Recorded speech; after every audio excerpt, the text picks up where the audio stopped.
G'day guys, my name is Lord Tommy. Welcome again to another Sonic the Hedgehog toy item collective review. As you know, I'm Lord Tommy with the blue good or plush here, Sonic the Hedgehog. Fixing up his tag. You know, I'm probably going to get rid of this. I already have another plushie. Who knows? Anyway, let's get into the actual review because that's what we're here for. Now, this is something that I was slightly hesitant on getting, but I finally picked it up and I was like, you know what? Awesome. So, this is, for those who may not know, Cream the Rabbit.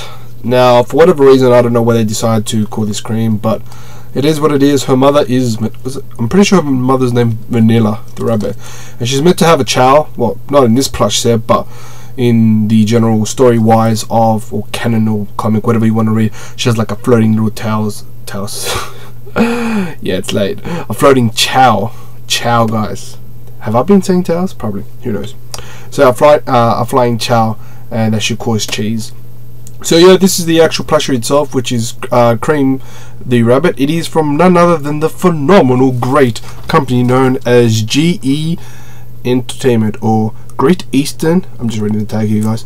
Great Eastern Entertainment. A phenomenal company for those who are looking into collecting the actual plush sets of Sonic related items. It is probably the pioneer company, in my honest opinion, from my experience, of marksmanship and stitching, and just the perfect combination of all three, really, of creating some phenomenal plushies pertaining to Sonic Universe and all its characters. And they tend to create characters that are not more or less streamlined in the main traditional sense. For example, you'll mostly see Sonic, Knuckles, Tails plushies and figurines and whatnot, but you'll really see the other subjugal characters, maybe because it's not popular, who knows. But when they do create it, my god, do they really create some great work, and this is no exception. This is one of the better pieces. I do have slight nitpicks, I will go through them, but let's go through the nitty-gritty and go from them. At the very top, she gets like a little string if you want to hang her from the head and symbolize her flight pattern.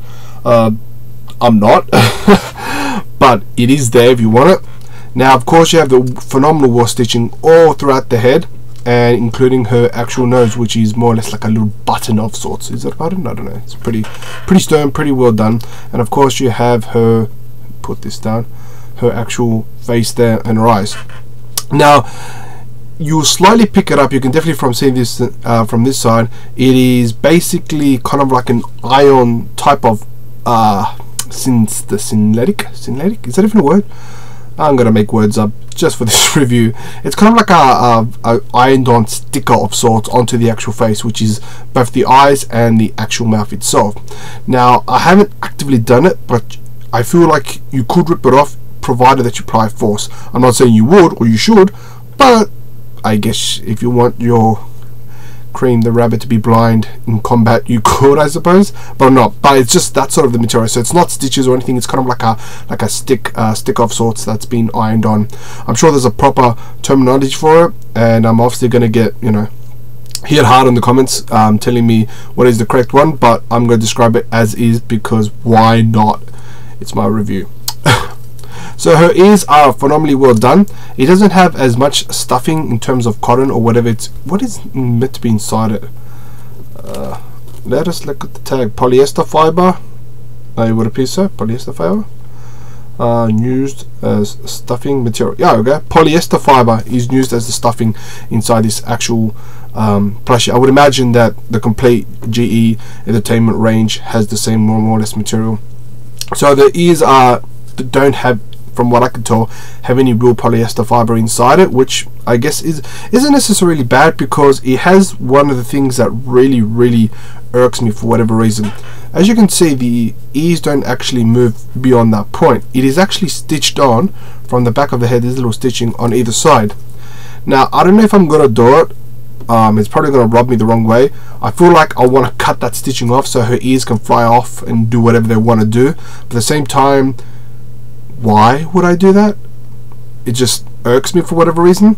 It's not bad, but it doesn't really give you much of a posability, as much posability as you could possibly have with the plush these days. But yeah, it just irks me for whatever reason that you can't move it. It is well done, phenomenally done, to be honest. And I couldn't see in this my plushie anyway, any real issues in terms of stitching quality. So this is definitely one of the most phenomenal ones that I've seen. Then again, there haven't been really a lot of merchandise pertaining to Cream the Rabbit.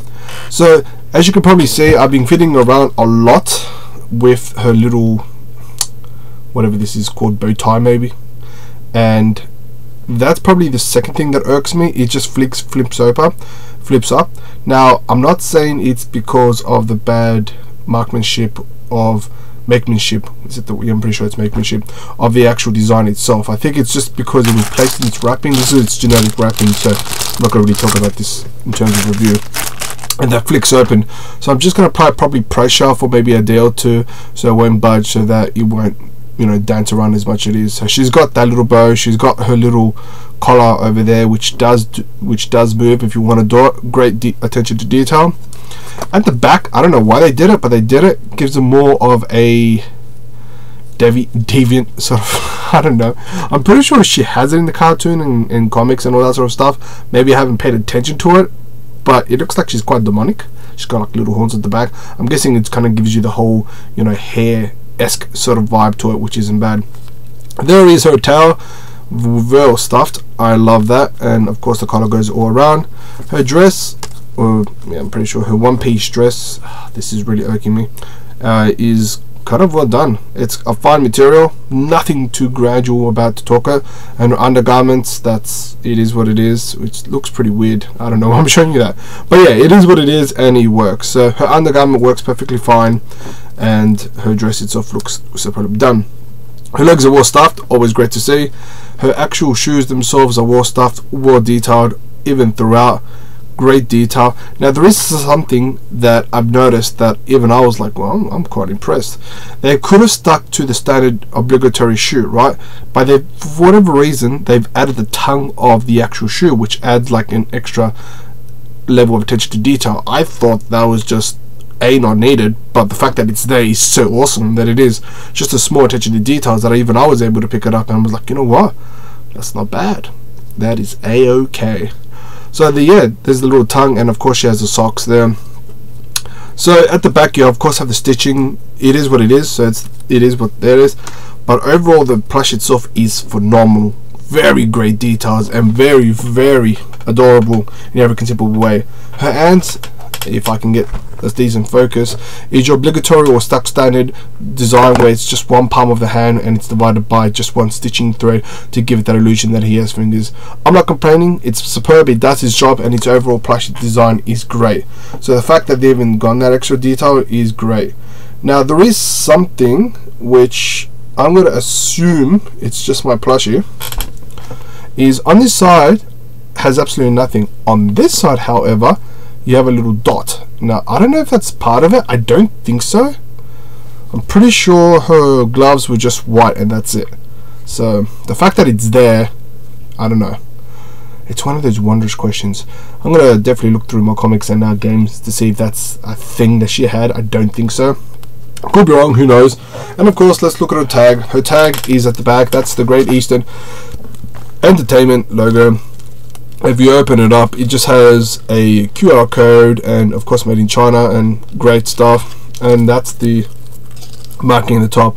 Now it's going to be very hard to see, but there's a picture of Cream the rabbit, which as you can see there's absolutely no yellow dot on it, so I think my one's special, and it's got a little description what it is, and it says Cream the rabbit flies with her ears and is always accompanied by her chow psychic cheese.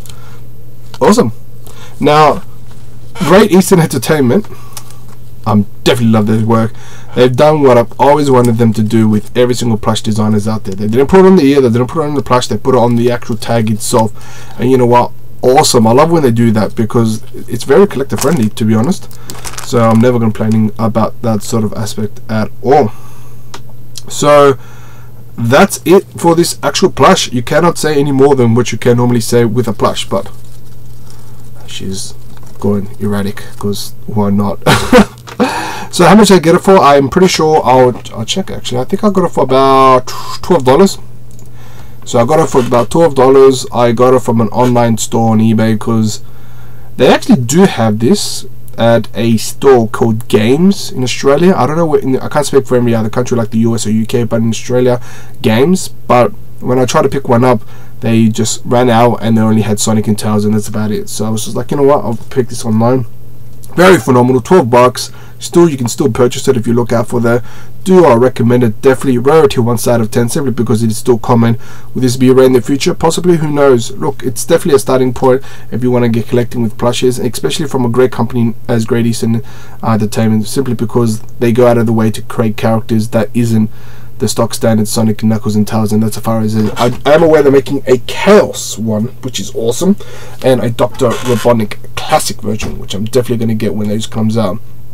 But yeah, definitely check it out, buy it, recommend it, and have this in your collection. I'm definitely going to have this in my group amongst every single one, because why not? Oh, plus my favorite color is orange. Surprise trivia. But yeah, guys, tell me what your thoughts on this. Do you like it? Do you hate it? Is it something you would pick up? Is it something you won't pick up? Would I pick it up? Well, obviously I have. Anyway, guys, thank you so much for checking out this review. Speed on, take care, until next time.